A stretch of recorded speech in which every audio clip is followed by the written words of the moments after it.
love coming to Wimbledon. Wimbledon's, it's the place for tennis. If you're a fan of tennis worldwide, I think it's probably the nicest place to see tennis anyway. I haven't been to the US Open ever, but I've been to the other Opens.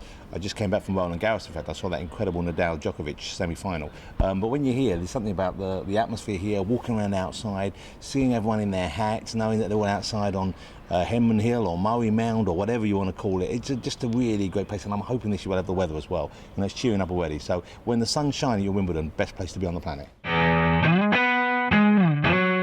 I didn't get into tennis till fairly late in my life. I got into tennis when I was 40. I remember when I was a kid occasionally seeing Bjorn Borg play, seeing McEnroe play, knowing the fuss that was going on out there. I remember when Becker won when he was 17. Those kind of things even non-tennis fans heard about and knew were going on. But I didn't get into tennis until I was 40. I bought a house and it had a tennis court attached, so I started playing. And for the first 5 years, played terribly. I made all the same mistakes that people make who haven't ever had coaching and didn't play as a kid. Just jab at the ball and try and push it over. Didn't ever follow through. Now I'm learning to try and play properly. Really, my tennis kind of heroes are more recent ones. Federer being the number one. Love watching. I've never met Federer, but I love watching him play. I was at Wimbledon Centre Court for that incredible 5-set final between him and Nadal a few years ago, where before they had the roof on, where we kept going out and coming in, and I think 3 or 4 times it was rained off. That was an incredible match, and to see him play is marvellous. But I love all the greats. Djokovic, I'm a huge fan of him right now.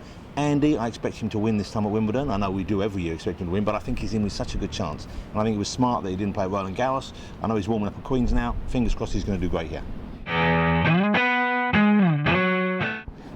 I don't know, sometimes when you interview, if he wants to be interviewed, yes. Sometimes when you interview people who don't want to be, I might be doing Djokovic soon here, because I've met him and I get on well with him, and I met him with his partner, and I'm going to turn up at a charity event they're doing in a few weeks' time. But he's a lovely, very funny, charming, relaxed guy off court, so I think we'd have fun. I don't know how relaxed Fed is in the interview situation. He always seems very calm on the court, of course, but when you see him interviewed, sometimes I think he'd kind of rather be anywhere else than talking about himself or his game, so maybe he isn't the right choice. Andy, I've interviewed Andy a lot of times. I get on very well with Tim Henman as well. He's funny and charming and sweet, and he had a great game, and he should have won really. That one year he was so close.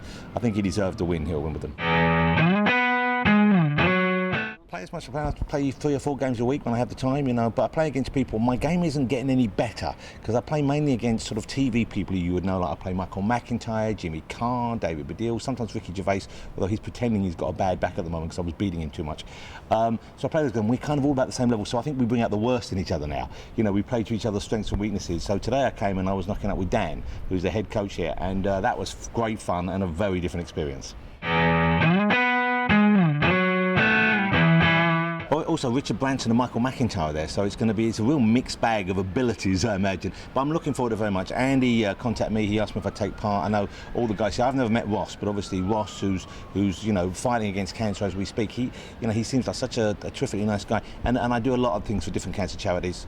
Who doesn't? You get asked, so you say yes when you can. So it's great fun for me to be able to combine my love of tennis and hanging out with those guys, as well as doing something hopefully positive for such a wonderful cause. But it's going to be, I think me and Michael are there to try and make it entertaining. I don't think you should look out for too much inspirational gameplay from the two of us. I